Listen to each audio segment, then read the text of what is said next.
Welcome to ASM Live from the American Society for Microbiology meeting in Boston, Massachusetts. I'm Stanley Malloy. I'm your host today. We're going to have a conversation about some topics that are important, interesting, and sometimes downright surprising about microbes. Today, we have with us some guests that are going to talk to us about the role of the microbiome in autism syndrome. Before we begin, I want to emphasize that we encourage the audience to join in on the conversation. If you're here in the studio, please come and ask questions at the microphone. And if you're listening on the internet, please send any questions via Twitter to hashtag ASM2014. We'll begin. Our guests today are Wook Kang from the Biodesign Institute at Arizona State University. Welcome. Yes, thank you. And Lita Proctor, who is the director of the Human Microbiome Project at the National Human Genome Research Institute of the NIH. That's right. Welcome. Thank you. So maybe we can start, before we talk about the negative things, let's talk a little bit about the positive aspects of the microbiome and what we've learned over the last few years.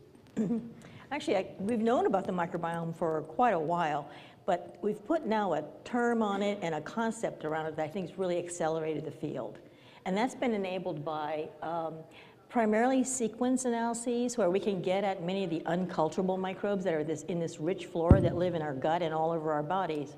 So the Human Microbiome Project was really catalyzed to conduct a survey, a map of the human microbiome, as well as their metabolic properties. So we're in the middle of a phase 2 of HMP, where we're measuring some of the properties that Daewoo is measuring, the metabolomics, the proteomics, the transcriptomics of the microbiome in particular cohorts. So we're looking at the whole human system, not only the microbiome and the communities, but also the host that they live in, and trying to see if there's some genetic or other correlated properties with the microbiome. So we've heard a lot in the news that the microbiome is important for our health. It's led people to be thinking a lot more about probiotics and other types of things. We've also heard about some cases where the microbiome plays a key role in virulence and pathogens that we know about. But then there are these other cases where the microbiome may be doing something that we wouldn't have suspected many years ago. And I think that ties into the aspect of what you've been looking at with autism spectrum syndrome. Why did you even begin thinking about the microbiome having a role in this spectrum? Yeah, I'm representing the study for now, but there is my advisor, Dr. Rosa Clark-Brown, and the good collaborator, the Dr. James Adams. They started building up the collaboration based on the Dr. Adams' study. There is a good correlation between the GI problems, gastrointestinal problems, and the severity of autism. It's a good correlation. Then Dr. Adams was curious about if there's any correlation to the gut microbiota, to the severity of the autistic symptoms. And then they called to email to Dr. Rosie, and then how about they're looking into the microbiota together. And then they kind of started building up the connection. So, and then we found out that there is a difference in the terms of gut microbiota and the metabolites for now. So this is an example of something surprising, the fact that microbes in our guts could be making metabolites that actually get into our bloodstream and influence us. Are there a lot of cases of this, Lita? Actually, I think it's turning out even to cause us to consider maybe even redefining what a pathogen is, right? Because we have the classic notion of a pathogen enters our bodies and causes havoc and a disease. But there's also the possibility, right, and you know this better than I do, I suspect, that you can have imbalances in your normal flora that together becomes like a community pathogen to the host. So I think maybe autism and the maybe changes in the gut microbiome that you're studying is an example of this kind of community level pathogenic behavior of the microbiome. Maybe you could elaborate. Yes, When I start to looking into the gut microbiota in children with autism, we expect that there's certain types of pathogenic bacteria pops up. There was a known findings from the other studies like the Clostridium, not difficile, Clostridium, the tetani, and then Disulfur vibrio. So we expect that, but when we look at our cohort, gut microbiota, we found out some kind of some beneficial bacteria pops up. For example, some specific bacteria like the Prevotella and the Coprococcus is more abundant in neurotypical children than the children with the autism. And then we start to think about what's the role of that. So similarly, like there's a good bacteria should be staying in the gut that was missing in the children with autism. And I think also, I mean, another way that I've heard people describe these changes in the gut microbiome and maybe how they affect the host is almost thinking of the gut as like a fermenter, fermenter or maybe a compost pile where you can actually shift the way that compost pile will really act as a compost pile. If you add the wrong elements, it doesn't work well as a compost pile for your garden. But if you add the right things, vegetable scraps and so on, you can actually create a compost pile that's going to be healthful and good for your garden. Yes. So I think in that same regard, you can shift the kind of overall community metabolism and have it go in one direction versus another. Right. Yeah, our previous data shows that the children with autism, interestingly, has the lower diversity of gut microbiota. So in my background, we think that lower diversity is vulnerable to the environmental stress. Sure. Yeah, so we think the children with autism has somehow the missing bacteria, the kind of maybe causing or relating to the symptoms of autism. So are they missing the bacteria, or are they just not eating the right kind of food to stimulate the right kinds of bacteria? What's actually going on there? Yeah, diet is, I think, a very important factor as well. The children with autism has the gluten-free, casein-free, and then the vitamin and mineral deficiency in their diet. Are you talking about an autism-specific diet right now, or are you talking about what? Elaborate. Yeah, I think the pediatrician usually recommend to the parents with children with autism should have the gluten-free, the casein-free, because that can be the trigger to the severity of the autism. So they can't eat wheat and they can't drink milk? Yeah, depending on the children, but it's basically we can think that the children with autism is very sensitive to the outer, the source of from the environment. So, Wook, there are many kids that are having a gluten-free diet who don't show autism. Have they been analyzed as well? That's a very interesting kind of control. Yeah, even though I'm not an expert on the diet, but even though it is recommended to have the gluten and casein-free, but there is a more robust the study is needed to understand what is the role of a diet.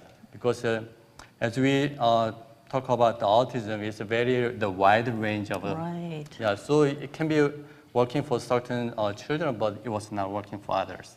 So actually, that's a very good point. I mean, the particular condition that you study, it's actually quite complex, isn't it? Okay. Because you have something called the autism spectrum syndrome, which concludes a lot of different kinds of disorders. Yes. And also, apparently, there's some stratification that happens because it primarily hits male children over female children.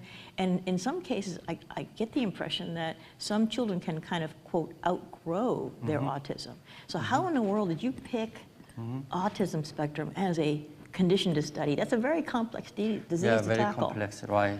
So even though we found some kind of interesting the observation, but actually there are lots of a couple of the conflicting results from the other studies. I see. Yeah, they can be caused by the molecular tools, but there's expertise on autism saying that there should be the very the different subtypes of autism. Right. So maybe we are wrong, or that we have to focus on the very specific subtypes. For example, I don't know much about the cancer, but breast cancer. I heard that there is the subtypes, and when they focus on the subtypes of cancer, they increase the specificity of the biomarkers, for example. Sure. So maybe, the next step is to look into the subtypes of, We now have a question from the audience. I'm a pediatrician and also the mother of a young man who has autism, and there is no clear data on gluten-free or milk-free broadly in autism. I think there's clearly subtypes, but one of the sort of very stereotypical things with autism is that they have restrictive eating patterns, which is what you were asking about. My son ate the same 2 things age 2 for a year, and then 2 different things for age 3 for a year. So I think that's actually very well described, and there are specialists in feeding programs that have a lot of children with autism with very restrictive eating patterns. And so I actually found that very fascinating regarding whether there's a cause and effect there. I don't know, but whether or not as my son broadened his eating patterns, and maybe had changes in his gut microbiome. He's 22 and perfectly normal, just graduated college. And so I think there's quite a variety, varied subtypes, as you say, but restrictive eating patterns is a very common feature. And rather than having dietary restrictions imposed on them because of a theory of possible cause and effect, I suspect it's the opposite direction, that it's really restrictive eating patterns, and I'd be interested in your comments. Thank you. Yeah, I agree. Thank yeah. you. So the one study, very recent study from, I think, William et al., showed that the children with autism, even though they have they have some kind of impaired carbohydrate digestion and also transport. So even they have the same diet in the gut, they have some different metabolism they have that kind of they affect. So you're doing actually the metabolic byproducts of autism gut microbiota. What kind of things are you finding in children with autism spectrum? Yeah, we use the NMR spectroscopy performed by the Pacific Northwest National Lab. We found we detect about 50 metabolites, and then out of the 7 metabolites, fecal metabolite is significantly different between the groups. And then the interesting. I'm sorry, you looked in. Oops, sorry. You looked in fecal material. Is that what you just said? I want to make sure I'm clear about that. Yeah. Thank you for pointing out, because there's a rare study about the metabolite. There's a study looking into the urine or blood metabolite, but there's only one study published about the fecal metabolites. So we also collect the feces, and then look into the metabolites, and then out of 50, around 7 metabolites is different, and then out of them 3 are relating to the neurotransmitter. At very high different concentrations? Is that what you're trying to say? Is Yeah, it significantly different. I see. Yeah, certain metabolites is higher in the children with autism, but the others one is for the neurotypical children. Okay. And what types of neuroactive compounds are you referring to? Yeah, we found that glutamine is increased in the glutamine. Yeah, even though glutamine is the neurotransmitter, but there's a glutamine to glutamate. Glutamate is excitatory the neurotransmitter that can be converted to the GABA. That is a very important role in the balancing the neurotransmitting system. And then we found that glutamine is very high in the children with autism. The other 2 metabolites we found is the homovanillite and the N,L-dimethylglycine. Yeah, those are the lower in the neurotransmitter. Is that also another kind of amino acid? No, but there is the N,L-dimethylglycine. Is the building block for proteins and in the neurotransmitter. We have another question from the audience, and we'll come back to neurotransmitters. What you're presenting is very interesting, but I just like to mention I'm a neurobiologist, work on autism, and work on fetal brain cell to see what makes the difference in the development of fetal brain. So we realize autism starts in the fetal life because you have genetic changes going on de novo. The changes which is not inherited, which we know from recent discoveries of exome, complete exome sequencing shows the parents do not have those mutations, but the baby has this mutation when baby is already born. That happens in the fetal life, usually in the first trimester of the baby's life. Fetus is totally sterile. Baby doesn't get any biofilm, doesn't acquire any bacteria till baby is already born. Newborn beginning to acquire various kind of bacteria from usually mother's flora. We know that. So something started at the first trimester, the genetic mutation or environmental impact, which changes the development of the brain, which eventually, when our brain is mature to a certain point, around 3 years of age, which has started the fetal life, then manifestation of autism become obvious. They're already there in the newborn, but we do not have any way to detect them yet. We don't have biomarkers. We know in a small percent of babies we can check for antibody. There are certain brain antibody they carry which is come from the mother, which we know. Very small percent. But biofilm, how do you explain that if you just doing that, looking at the biofilm in the newborn baby and onward up to 3 years of age when we have clinical diagnosis of ASD, autism spectrum disorder, how do you explain your biofilm hypothesis? Can I comment on this? I think that there are many cases where there are clear human genetic correlates that are cause of disease. And there are also correlates associated with the environment in some way, in this case the microbial population, that can accentuate or sometimes may follow the changes in the human genetics. So a formal possibility here is that this is not the cause of autism, it's an effect of that human genetics that results in this secondary process. Right, and I think the cause and effect is a very, very important problem. That's right. But it's also possible that there is an accentuation. One of the key things, we really want to be clear about this, is that these studies are really interesting and surprising, but they're also very early. That's right, that's right. So, Now, to what you just mentioned, when you have an autistic baby, you would know that certain neuron, certain kinds of neurons are not there. For example, oxytocin positive, arginine, vasopressin positive neurons are not there, and they actually appears to be some factor, probably environmental factor. We are leaning towards environmental factor nowadays. Most of the studies show affects the male. A male to be, a male baby, a fetus, more than the female, 5 times more. So something has started already. So what I'm thinking, what I'm asking is this.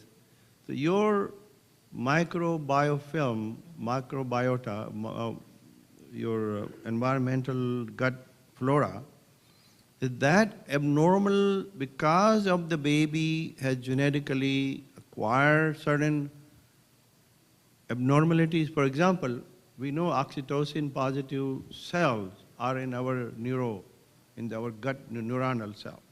We also know AVP, the arginine vasopressin positive neuron, which are transmitted in our gut.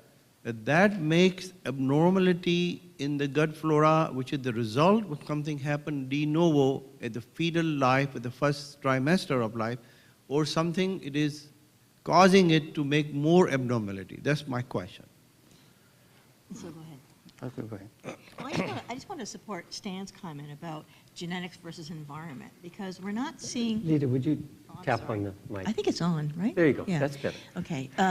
Because I don't think you're arguing that human genetics is changing so rapidly over the last couple of generations, and yet we're seeing this tremendous increase in autism, right, in children. So we're not, I don't think you can't support it through human genetics alone, but there's some major environmental activating factor or trigger or whatever it is, he's exploring the microbiome as the environmental factor. There was just a recent paper, and I'm going to forget the crucial details, I'm sure, but you folks probably read it, where they looked at the mother's microbiome and looked at the infant's microbiome, the pregnant mother's microbiome and the infant's microbiome, and showing that changes in the mother's microbiome actually affect the outcome of the children's microbiome.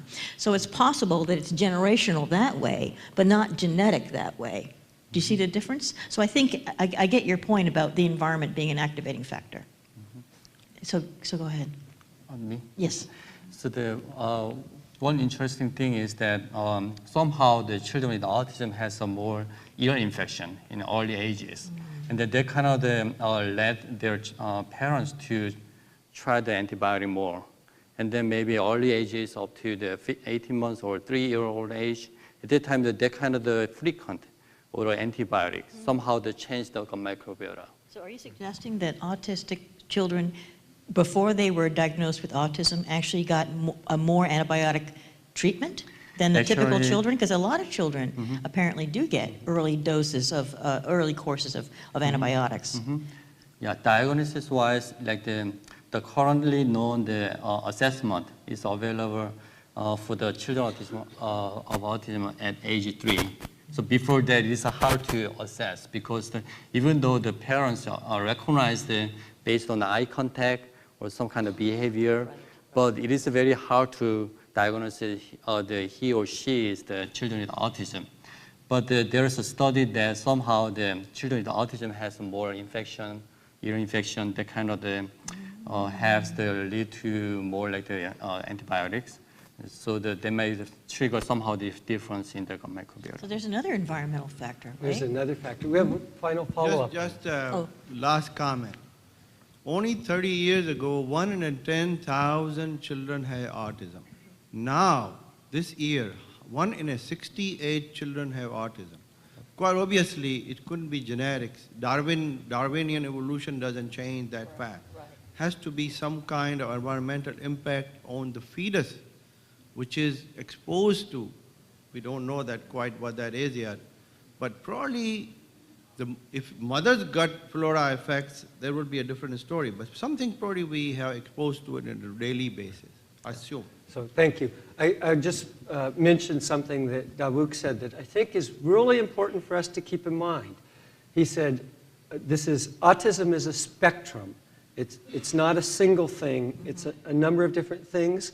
And one of the changes that I understand has happened recently is we've become more aware of that. And so the diagnosis has changed as well. That's right. That's not the full explanation, but it's really important for us to keep in mind here. Yeah. Now, we have another question from the audience. Kind of tied together. In France, we all know how well they eat, like it's their life. Is there, there's a difference in the incidence of autism in France? Or in some other country. And if it's increasing, and also Is it pretty if... pervasive in... Sorry. Is it, is the incidence of autism pretty similar across different regions of the world?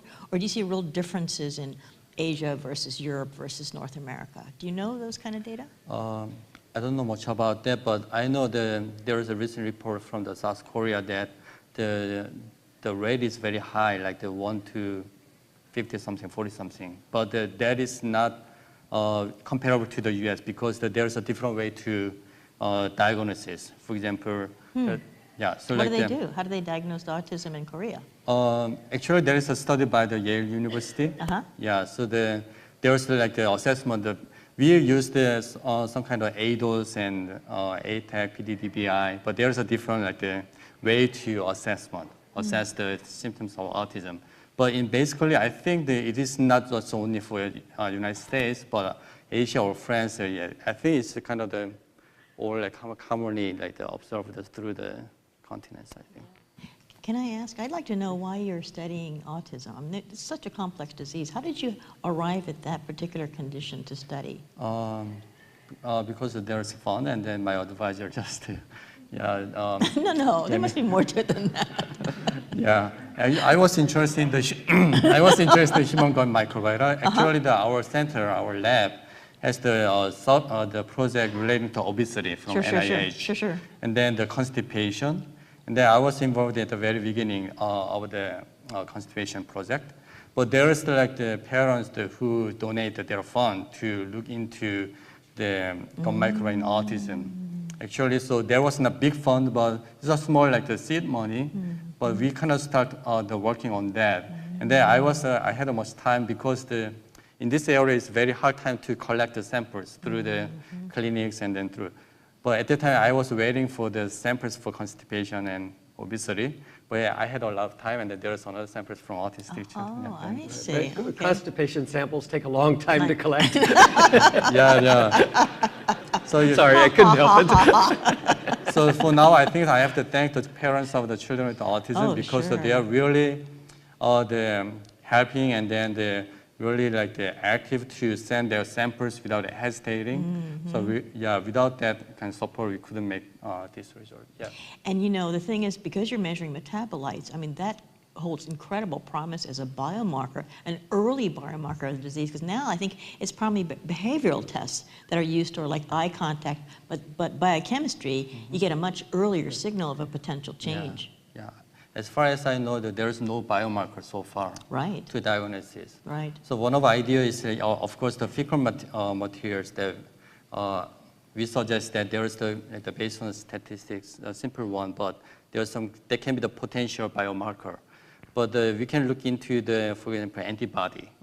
There's one study from, I think, the William et al. As well. They found the Suterella, and then they found some kind of antibody that specified triggered by the Suterella as an antigen. So maybe the antibody profiles can be the good candidate as a biomarker. Sure, as but well. you have a cool idea where, you know, there are people who have this, I think it's called the autism diet, right? So do you have access to those samples? You could do like children that are on autism diet and ones that are not, and compare and see how your metabolites change? That's a good point. Actually, this is the weak point of our study because we didn't have the complete diet survey yet.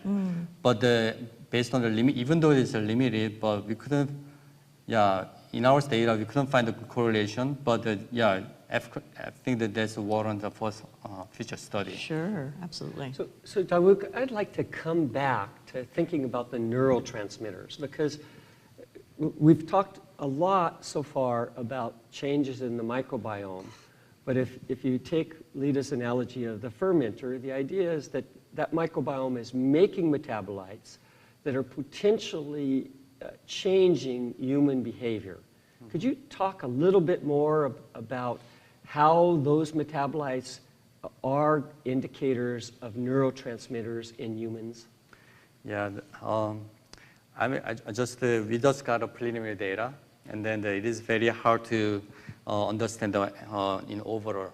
But the finding that we have is a kind of correlation. We found in the fecal materials that there is a difference, especially in the neurotransmitter. But there should be the further study with the matching the blood and urine samples. Because we found that the glutamate, for example, is the lower in fecal samples. But there is a study that glutamate is the higher in the blood samples. So maybe there's some kind of the way of absorption efficiency. So without that, it is hard to claim that this is important or not. But So, you know, Kim Lewis, who's from Northeastern University, has recently been looking at neuroactive compound production by gut bacteria. And there was a poster, I think it was yesterday, where they were showing that, showing where there is GABA production and metabolism by particular microbes in the gut flora. They've isolated, you know, they actually isolated the microbes and grown them in the lab. It's not just all metagenomics. So, I wonder if, you know, maybe you could work with the Lewis lab and figure out, if you're looking at neurotransmitter, you know, cycling or levels, you can maybe work with their lab to see if you can figure out if there are particular microbes in your population that are either deficit or at low numbers. yeah, there will be a good study. We have another question Oh, from the great. audience. Yeah, thank you. I don't mean to take taking off of the neurotransmitter track there, but I heard you mention earlier that you deal with the transcriptomics of some of these polymicrobial situations, particularly in the gut. We deal in polymicrobial interactions and are receiving some data back, both actually. You mentioned previously, and obviously you're going to be dealing with co-culturing. Are you seeing any upregulation in specific genes, particularly upon metabolites that are significant towards virulence on the metabolite side, or even on the just cell-to-cell interspecies communication? I suspect I suspect you still have a ways to go before you can tackle that question. That's a great question, but it sounds like that's a experiment that's going to happen sometime down the road. Okay. I think he's primarily profiling candidate metabolites. to see if they correlate with autism spectrum disorder. Okay, thank you. But let's follow up just to emphasize to everyone that sometimes it's not just the change in the one microbe that's either increased or decreasing. It's in the interaction of that microbe with others in the population. And this is another complexity in the same way autism is a spectrum that you have to dissect out the key factors that are different there. Figuring out what's going on between multiple microbes in the population really makes it additionally complex. A really important thing, and what's exciting, is that we wouldn't have been able to look at individual gene expression in an environment like the gut 10 years ago. We weren't very aware of the extent of microbial metabolites crossing over and influencing humans 10 years ago. And to be able to analyze it was extremely difficult. We're nearing the end, but we have one final question from our audience. Okay, this one might not be like a, I kind of think about like, you know, right now we have an outbreak from food or whatever.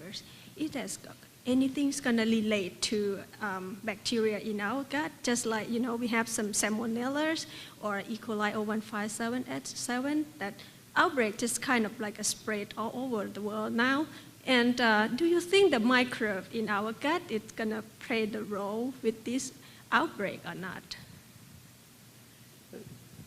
So I think that the question is, we know that our normal flora in our gut can influence our sensitivity to a variety of known pathogens like salmonella or the pathogenic E. coli. But is there also a possibility that we could have infectious causes of some of these diseases that we've often thought of as being chronic diseases that only are associated with human genetics? Is that a good paraphrasing? So I'm going to plug some data that came out of the HMP. We conducted this very famous study called the Healthy Cohort Study, in which 300 adult men and women were clinically verified to be free of disease across five major regions of the body. So that's a much more aggressive than your typical annual exam, okay? And then they were not allowed to take immunomodulators, probiotics, antibiotics, anything. The idea is to collect a natural microbial community. And then, you know, extensive metagenomic analysis done. And these are super healthy people. They're 18 and 40 years old, you know, sort of the gods and goddesses of the human race almost. But the data, the metagenomic data, were blasted against NIAID's Patrick database, which is their priority pathogen database. There were genomic signals of, I think it was 80 different putative pathogens. They weren't acting as pathogens in those people, but they were, I hate to use the word carriers because that's a loaded term, but there was a presence, apparent presence of those microbes. Now, maybe those microbes are a normal member of the flora, or maybe those healthy people simply had the capacity to carry putative pathogens without coming down with disease. So I think it's completely opening up the notion of where are the reservoirs for putative human pathogens, you know? And should we just be looking inside our own guts? That's a great point, and maybe something we can explore on another ASM Live. At this point, I'd like to say thanks very much to Wook. The work of you and your colleagues is making us think about things in a very different way. There's clearly a lot more to be done, but it really is great to see you beginning to explore these really important studies that could impact a very important syndrome of human health. And so thank you, Wook Kang from Arizona State University, and also thank you to Lita Proctor from the NIH. And I'm Stanley Malloy. I want to invite you back to a future version of ASM Live. Thank you so much for joining us today. Explore the fundamental role of microbes in the natural history of our planet with Microbes in Evolution, the world that Darwin never saw. Available at estore.asm.org.